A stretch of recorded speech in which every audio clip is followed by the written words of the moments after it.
Hare Krishna, Hare Krishna, Krishna Krishna, Hare Hare, Hare Rama, Hare Rama, Rama Rama, Hare Hare, Hare Krishna, Hare Krishna, Krishna Krishna, Hare Hare, Hare Rama, Hare Rama, Rama Rama, Hare Hare. Jai Jagannatha, Jaya Baladeva, Jaya Subhadra Mai, Jaya Sudarshana, Jai Radha Shama Sundar, Radha Shama Sundarade, Jai Radhe, Jayo Radhe, Jai Radhe, Jayo Shri Radhe. Gauranitai Jaya Gauranitai, Gauranitai Jaya Gauranitai, Nitai Gaura Haribo, Haribo, Haribo, Haribo, Nitai Gaura Haribo, Haribo, Haribo, Haribo, Jaya Jaya Prabhupada, Prabhupada, Prabhupada, Prabhupada, Jaya Jaya Gurudev, Prabhupada, Gurudev, Prabhupada. Om Namo Bhagavate Vasudevaya. Om Namo Bhagavate Vasudevaya. Om Namo Bhagavate Vasudevaya. Hare Krishna. Right. Bhagavad Gita as it is, chapter 3, Karma Yoga. So today we are discussing 3 verses, 7, 8 and 9. So we'll read 7 verse. Yasindriyani manasa Niyamyarabhade Arjuna Karmendriyahi Karma Yoga Asakta Sa Vishishyade Yasindriyani Manasa Niyamyarabhade Arjuna Karmendriyahi Karma Yogam Asakta Sa Vishishyade Yasindriyani Manasa Niyamyarabhade Arjuna Karmendriyahi Karma Yogam Asakta Sa Vishishyade. Hare Krishna. Yes, Snigdha Mataji. Hare Krishna Prabhu. Om Namo Bhagavate Vasudevaya Jastu Indriyani Manasa Niyamaravate Arjuna Karmendriyehi Karma Yogam Asakta Sa Vishishyate. Right. Hare Krishna. Sushma Mataji, you can read if you want. Sushma Mataji, yeah. Now it's, you are mute now. You have to mute.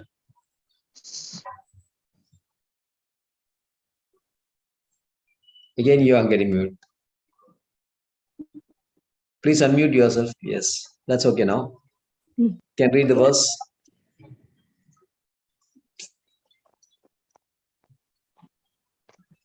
Can you read the verse? Yes. 7, verse 7. Yes, please read it. Hare Krishna Prabhuji. Yes. Vedanta Swami, Jai Prabhupada ki Jai. Yadurupanmakate. No. You have to read the verse only. Kindly read the verse only. Yastindriyani manasa. Yasindriyani manasa niyamya arabhyade Arjuna karmendriyai karma sampraka sa vinishyate. Karmendriyahi karma yogam asakta sa vishishyate. Asakta sa vishishyate. Okay, Redugamaji. Om Namo Bhagavate Vasudevaya. Om Namo Bhagavate Vasudevaya. Om Namo Bhagavate Vasudevaya. यस्त्व इन्द्रियाणि मनसा नियम्यारभते अर्जुन कर्मेन्द्रियैः कर्मयोगम् असक्तः स विशिष्यते. Okay, right. Krishna. Hare Prabhu. हरे प्रभु. Hare Prabhu. ओम नमो भगवते वासुदेवाय. ओम नमो भगवते वासुदेवाय. ओम नमो भगवते वासुदेवाय. यस्तीन्द्रियाणि मनसा नियम्यारभते अर्जुन कर्मेन्द्रियाय कर्मयोगम् असक्तः स विशिष्यते. हरे प्रभु. Okay, right. Right. Renugamaji can read the translation.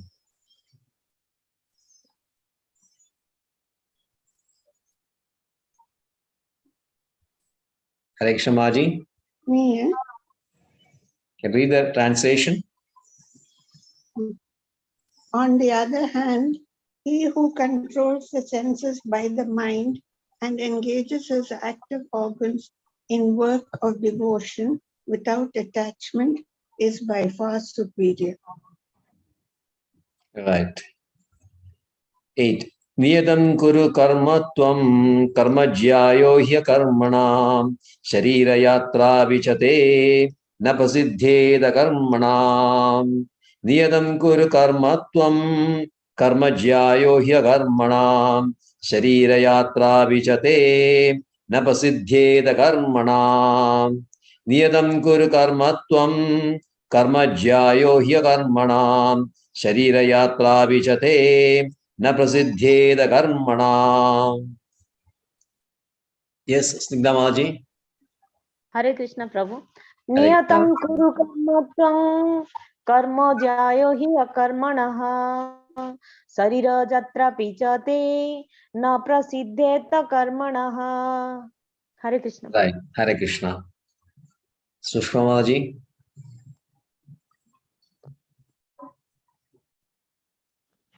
ओम नमो भगवते वासुदेवाय. ओम नमो भगवते वासुदेवाय. ओम नमो भगवते वासुदेवाय. नियतं कुरु कर्म त्वं कर्म ध्यायेन ह्यकर्मणा शरीरयात्राभिचातेन प्रसिद्ध्याद कर्मणा. शरीर यात्रा विजते न प्रसिद्धेत अकर्मणा. शरीरयात्राभिजातेन प्रसिद्ध्याभ्य कर्मणा. Okay. Hare Prabhu. हरे प्रभु. Thanks. नियतं कुरु कर्म त्वं कर्म ज्यायो हि कर्म ज्यायो हि अकर्मणः शरीर यात्रापि च तेन प्रसिद्धयेद कर्मणः. No, शरीर यात्रा विचते न प्रसिद्धेत अकर्मणा. शरीर यात्रापि च ते न प्रसिद्धयेद कर्मणः. Okay. Right. Hare Krishna. Renugama Ji. नियतं कुरु कर्म त्वं कर्म ज्यायो हि कर्मणः शरीरयात्रापि च ते न प्रसिद्धेत कर्मणः. न प्रसिद्धेत अकर्मणा. न प्रसिद्धेत अकर्मणः. Yes. Right. Can we read the translation? Perform your prescribed duty, for action is better than inaction. A man cannot even maintain his physical body without work. Right. Verse 9. Yajnartat karmanonyatra logoyam karma bandhanam tadartam karma kaunteya mukta sangha samachara. Yajnartat karmanonyatra logoyam karma bandhanam tadartam karma kaunteya mukta sangha samachara. Yajnartat karmanonyatra लोकोयम कर्म बंधनाम तदर्थम कर्म कौन्तेया मुक्त संग समाचरा. Yes, Sigdama ji. Hare Krishna Prabhu. Jagyarthat karmana annatra lokayam karma bandhanaha tadattham karma kaunteya mukta sangha samachara. Hare Right. Krishna Prabhu. Hare Krishna. Yes, Sushma ji.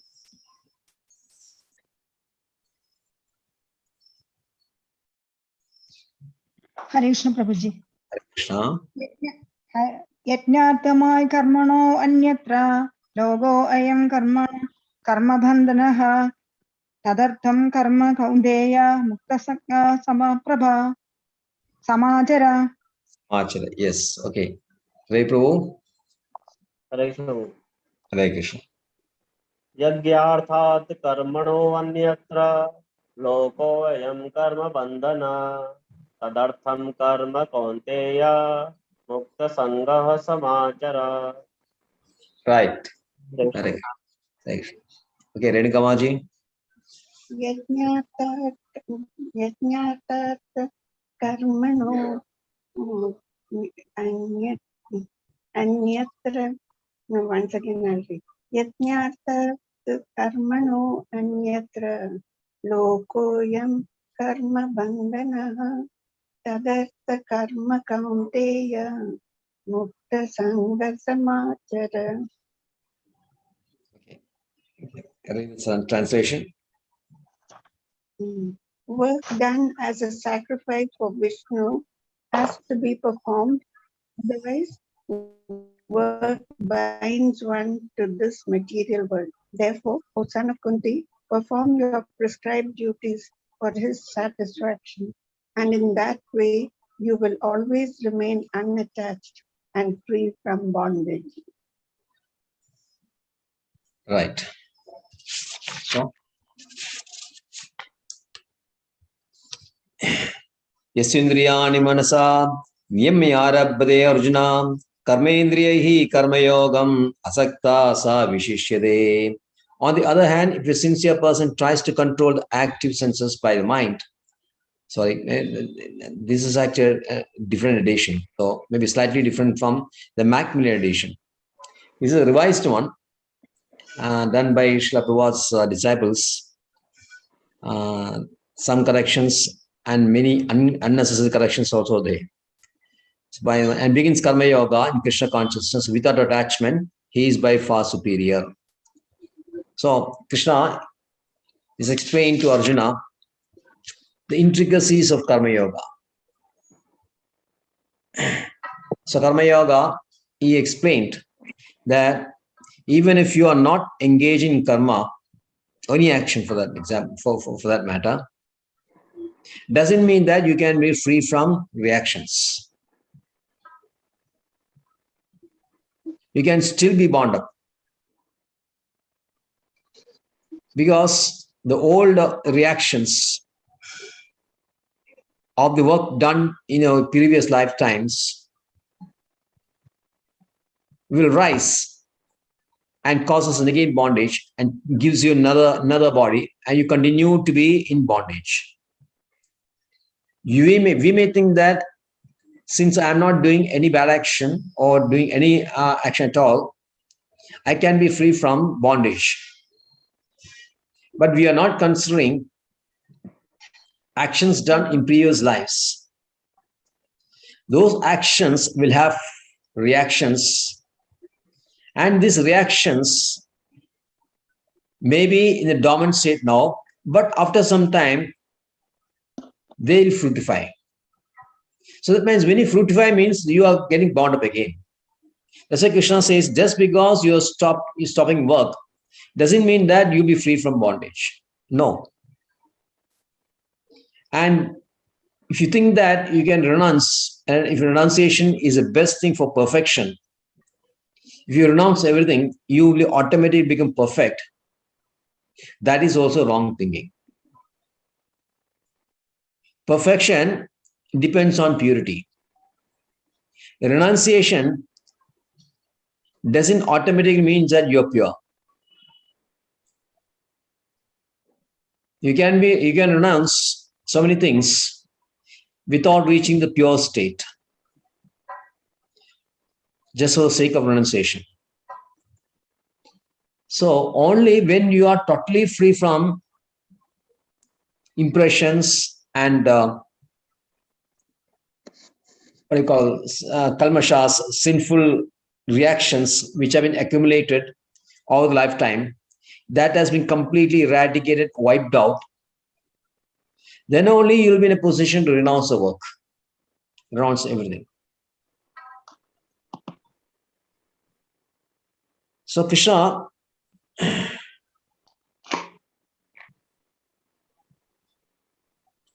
says that working according to your prescribed duties is the best way to ensure that you get purified. Because you are working prescribed duties now.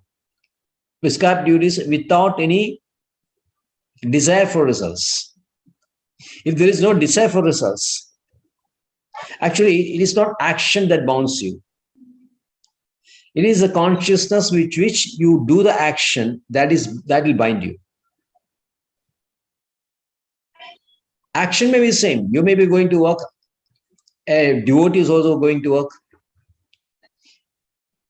You may be doing so many actions, engaging yourself in so many actions. The devotees may also be doing that. You may be having a Dasa life. The devotees will also may have Dasa life. So apparently, superficially, both these people are doing the same thing, going to work, maintaining family, and so many actions connected with maintaining family and work. But it is a consciousness with which you are working and consciousness which we are maintaining family or the grihastha life. That decides whether you'll be bound up or whether you'll be released. So what is that consciousness? If you are interested in your sense gratification, that is your consciousness. That means you are interested in results, you want to enjoy the results. That will bind you. But if you are doing without any desire for results, you are not bothered about outcome of this action, the results of the action, and you are doing it with the consciousness, with the surrender mentality to Krishna.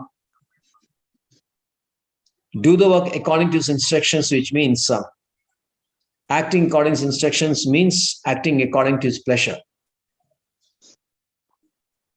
So the other karma actually prescribed duties, which is we see in the Varnashama system,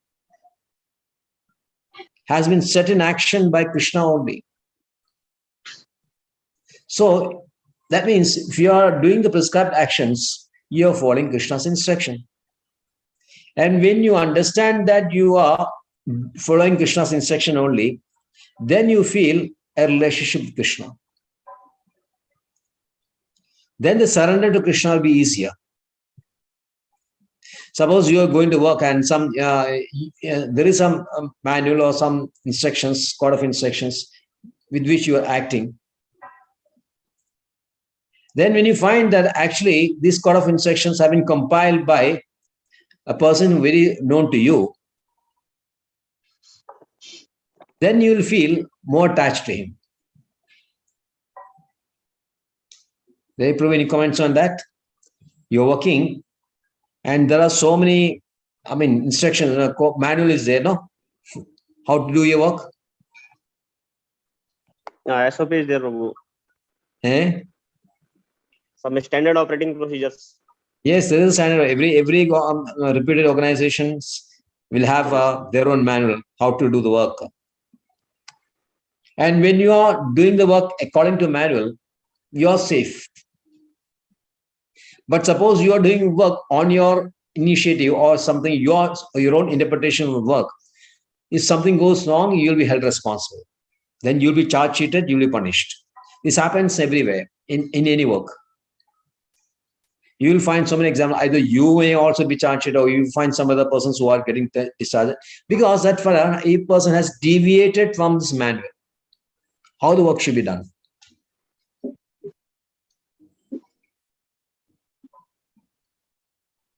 So working according to manual, working according to instructions only is the best way to guarantee that you're having a safe passage. And when you find that the person who has compiled this is Krishna alone, Krishna only, then you understand that you are doing this work for his pleasure only. So you have to work. And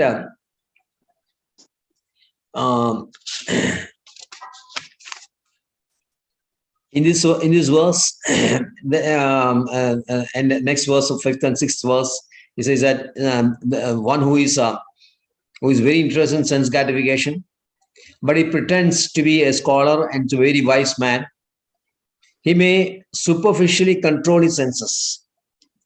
Like Maharaja was asking, what is the meaning of asida? Asida means controlling senses. So this person is a pretender or hypocrite. He may outwardly seem to be controlling his senses. He may not be looking at the girls. He may not be looking at and all those things which are binding you.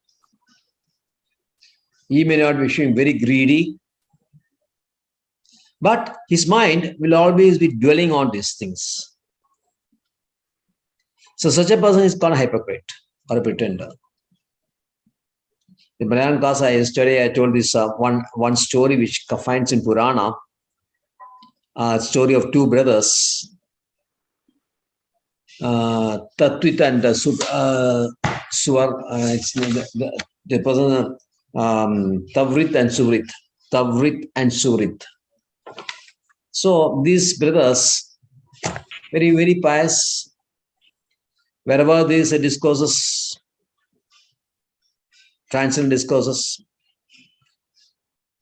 spiritual discourses, they also used to attend. So Srimad Bhagavatam classes, they used to like very much. So once a good Babaji came to their nearby, and he was giving discourse on Srimad Bhagavatam. And these brothers decided to attend this Srimad Bhagavatam, which was about a few kilometers from their place. And they started to a temple. On the way, there was heavy rain, started pouring like anything, thunder, lightning, heavy breeze, hurricanes, and then heavy rains, pitch dark. So they said that, okay, they saw a house nearby. They said, okay, we'll, for time being, till the rain goes, stops, we'll just rest in that house with the permission of their inmates. So they went inside the house, and when they inside the house, and so that is actually in the house, there's sort of brothel where young girls are dancing, and so many people have gathered there, and they were watching dancing of these young girls. So immediately the brothers, the elder brother Tavrit, he couldn't tolerate that. He said that if I stay here for some more time, then my conscience will be spoiled. He just went out and started running to a temple, and he reached the temple. The younger brother stayed there only. Elder brother reached the temple, and the discourse started. But his mind, he couldn't engage his mind to these discourses. He was thinking, okay, why I came all the way? My brother is relaxed and he's staying back, and he must be enjoying this dance of young girls. So nice way.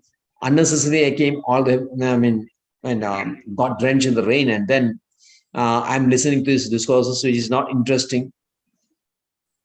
So although he was there attending, physically was present, he was always thinking about this young girls dancing.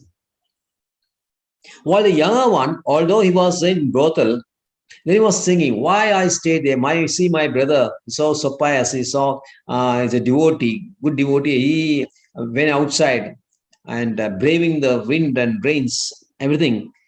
He has proceeded to temple. Now he'll be in temple only. He'll be listening to the very nice transcendental discourses. Why I was so afraid of rain? And I'm very contemptible person.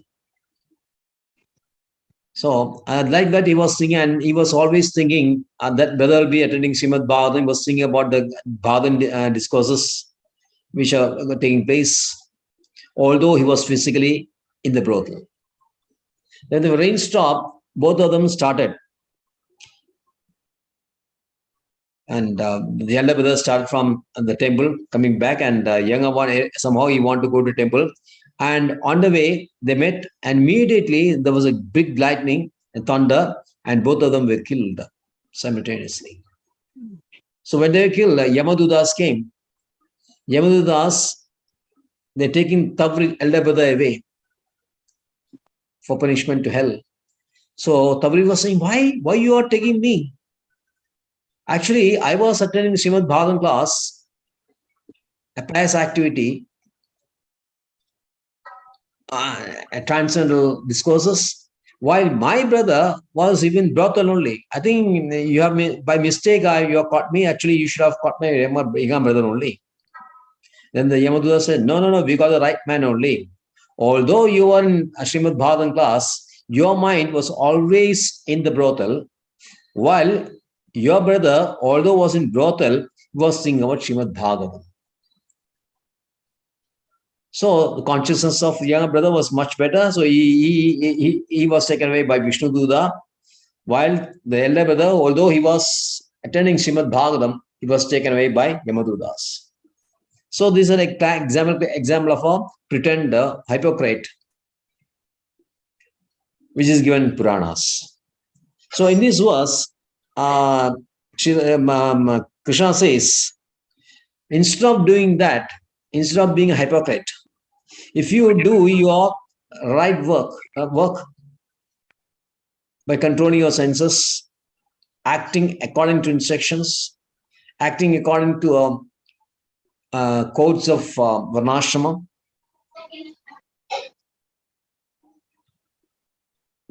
and begin the Karma Yoga in Krishna consciousness, and then he will no longer be attached, he will not be bound by his work, and is far superior to a person, although he may be a scholar, he may be a great learned man, and still this person, a very simple person, he is a grihastha, he is having family, he is having restricted, regulated sense gratification, all that. But even though he is apparently he is in a very humble position, since he is always guided by the codes of Varnashrama, he is engaged in Karma Yoga, which is a purificatory process.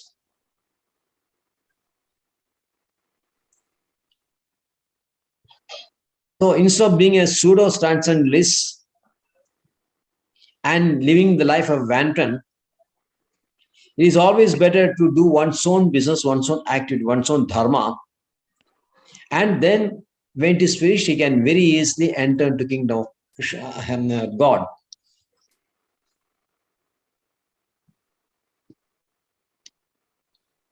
Ultimately, everybody is very selfish.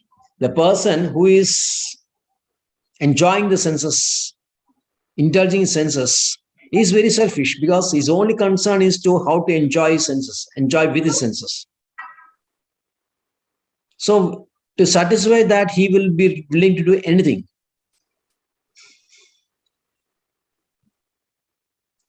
Illegally also he may be interested in acquiring money. He has no problems in cheating others, in doing harm to others, so long as his desires are fulfilled. So apparently this person is very selfish. Same way, the devotee is also very selfish. But he knows where his selfishness lies. He is not, he's not interested in very low class enjoyment with the senses, going to cinemas, going to brothels, going to liquor shops, going for picnics, enjoying with actually the good garments, good clothes, good cars, big mansions. No, he's not interested in that. He's interested in serving Krishna only. Because he knows that after you finish his innings, this life, he doesn't want to start another one. And he knows that the only way you can stop this cycle is to worship Krishna and serve Krishna And you start doing that, you start enjoying that. So in the present life also, you're enjoying with your senses, which is not pure, because that senses is now engaged in serving the sense of Krishna, Rishikena Rishikesham, Sevanam Bhakti Ruchade. And automatically his senses become purified, his mind become purified, his intelligence become purified, and he is in a very comfortable and happy state. Is pure happiness.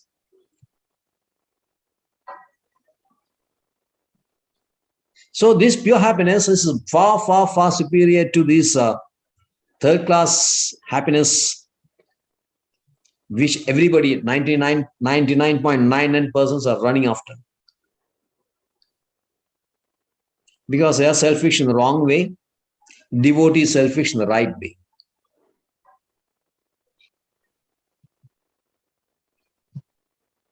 So, a person who is a grihastha, who is engaged in karma yoga, he may be engaged in small regulated sense gratification, but ultimately he is very intelligent and he is far better than this pseudo hypocrite. So he is far special. He is a savishishya. The vishishya means a superior. So how to do his work? Niyadam kuru karmatvam karma jayo hi agramana shari yatra vijate na prasiddhyet agarmanaha. What kind of work you have to do? You have to do the prescribed duties only. Niyadam. Niyada karma. Niyada karma means prescribed duties. That is much better than doing no work at all. At least for maintaining your family, maintaining your body, you need to do some work. Or else you'll be depending on somebody else. You have to wait for their mercy. Or you'll try to manipulate this person, promising me so many things, material benefits, or you can say a very ashta siddhis, where he finds can do wonderful activities. And when you are exhibiting this quality of wonderful exhibiting and doing wonderful activities, these innocent people will be taken in and they'll paying good money. So he can make money by doing these kind of things.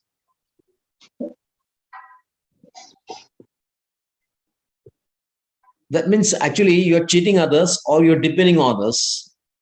But the person who is doing this activity is not depending on anyone.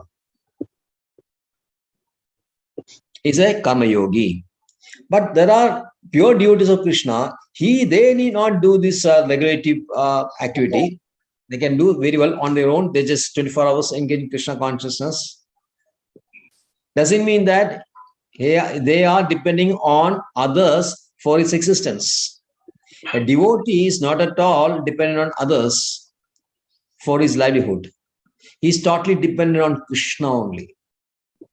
Krishna will make the necessary arrangement by which somebody will bring him this food or whatever he requests, that will be brought to him automatically.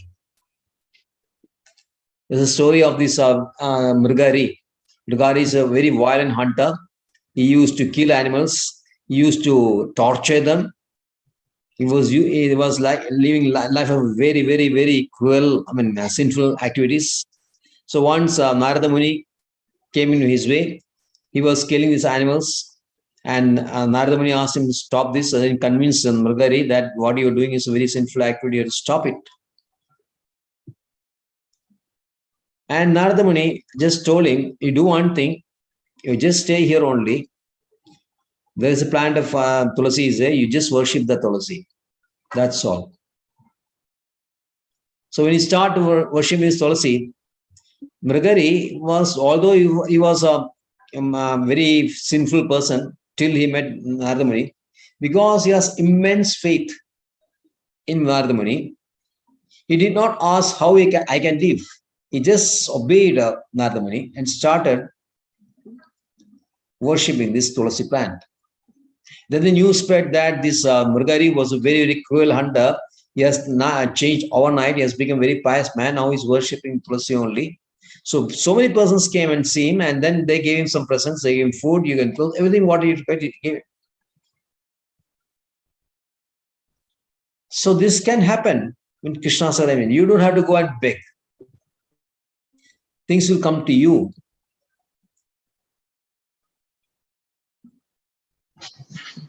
But that is a case of a person, devotee who's completely engaged in Krishna consciousness, 24 hours, Nirapeksha Bhakta. But this person, Karma Yogi, is actually situated in Varnashrama. He has not come out of that. He's still in Karnashrama, doing his prescribed duties with the pressure of Krishna. That means it's mixed with bhakti. So, for maintaining work, at least your body itself, you need to do some work.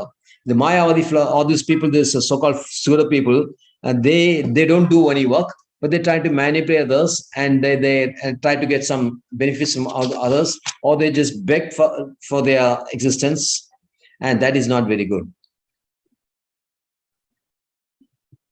So all the Grihastha persons who are in the Varnashrama system, according to their qualities, like if he's a Kshatriya, Arjuna is a Kshatriya, he's to do his kingly duties, protecting this prajas, citizens, and he is getting benefits by way of taxes and all that.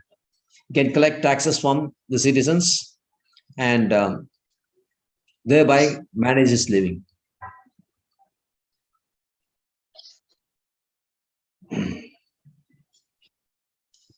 By doing these prescribed duties, or polluted propensities which had occurred will be completely wiped out and will be in a very pure state. Then, is it enough to do your prescribed duties? Next verse, Krishna says, Yajñartat karmananyatra. Just you have to do it for satisfaction of Krishna only. Otherwise, the work will again bind you up. Although you are doing this work, actually your interest is to get released from bondage. But if you are doing the work not for the sake of Krishna, again this work will bind you up. Maybe your prescribed duties, maybe according to your Varna only, maybe Kshatriyas, they have duties there, Vaishyas, they're having their duties, Brahmana have their duties, Shudra, everyone have their own prescribed duties. But if that is not done for pleasure of Krishna, and then this same work, which although you are doing it with Nishkama, will bind you up. So it has to be done for Yajñartha, for the sake of Krishna. It has to be done for Krishna. Otherwise, it will bind you up. Tadartam karma kaundeya mukta sangas samajaram. So this is what you call the intelligence. You have to work intelligently. You cannot do something blind. Okay, somebody tells me this is a Veda prescribed duties. I do this in Vedas. So many, as I mentioned, I'll do that yajnas. Blindly, if you're doing some work, it will not take you out of bondage. The 4th chapter, towards the end, you'll find this, that you cannot blindly do any work. You have to understand what is involved, what is exactly there, and accordingly, with intelligence, your work means, then only it will release you. And the intelligence means you have to work for the satisfaction of Krishna.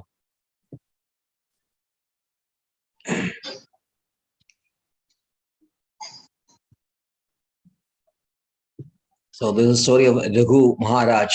Raghu Maharaj is coming from Raghu Vamsha, which is Vamsha where Sri Ramachandra has appeared. So he was very famous. That's why this Kula is called, dynasty is called Kuru Vamsha. Sorry, Raghu Vamsha. So he was a great king. He was a saintly king. I knew that although the king has every right to collect taxes from the people, he knew that it is like a sun which draws water from earth. Only for the purpose of giving back the water. Then the clouds will form, and from the clouds again what will come. So although sun is burning up, evaporating all this water in the lakes and rivers, wells, but the same water will be provided by the sun through the clouds. Same way, although the king is collecting money from citizens, it has to be given back to citizens for their benefits only. You cannot just collect money from citizens and use it for your enjoyment. Okay, you can do your maintenance suitable for a life of a king, which is slightly different from other lives.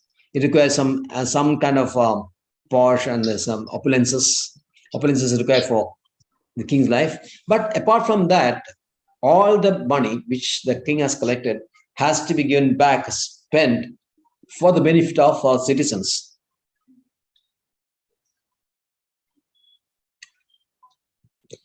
Like for their upliftment, spiritual upliftment. So Raghu Maharaj was very expert in this. He conducted so many yajnas for the sake of his citizens. And finally, he distributed all his wealth among the citizens for conducting the yajnas. Then he left his kingdom. He went to his forest for Vanaprastha. And while he was in Vanaprastha, he came across some persons discussing about himself, that is the king. They were talking about, see, our wonderful king, how wonderful the Raghu king is there. So he has distributed all his wealth to the citizens, and he has gone to a forest without any care, without taking anything for himself. Such a great, renounced king. So they were glorifying. So after hearing this, Raghu asked, whom you are talking about? They said they're talking about this king, our dear king, who is now longer with us, has done so much sacrifices, he renounced everything for us. So Raghu said, this is wrong. Raghu has not renounced anything. Everything belongs to? Everything belongs to whom? Krishna. Everything belongs to Krishna only. So he was managing the affairs of Krishna as a king.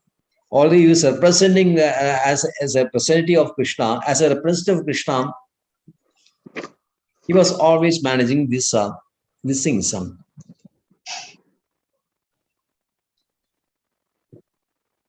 So it is wrong to say that Raghu has renounced everything. He has not done that. So Raghu, can say, is very intelligent, is very humble. He knew that what he is doing is as per scriptures only. Not that he's a great person, that he has sacrificed so many things. Not so. He was just acting according to scriptures, which is of course formulated by Krishna only. And by doing that, he came out of bondage. So that's why I say you have to always work for interest of Krishna only. And when you work for Krishna, you will be no longer bound by this work.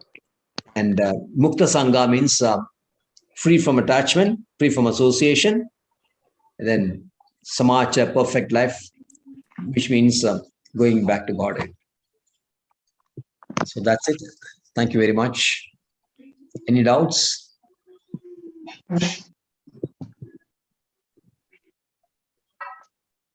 So, right. Thank you very much. Vancha kalpatu vestikvasim kuyevacha padanam pavanebhyo Vaishnavibhyo namo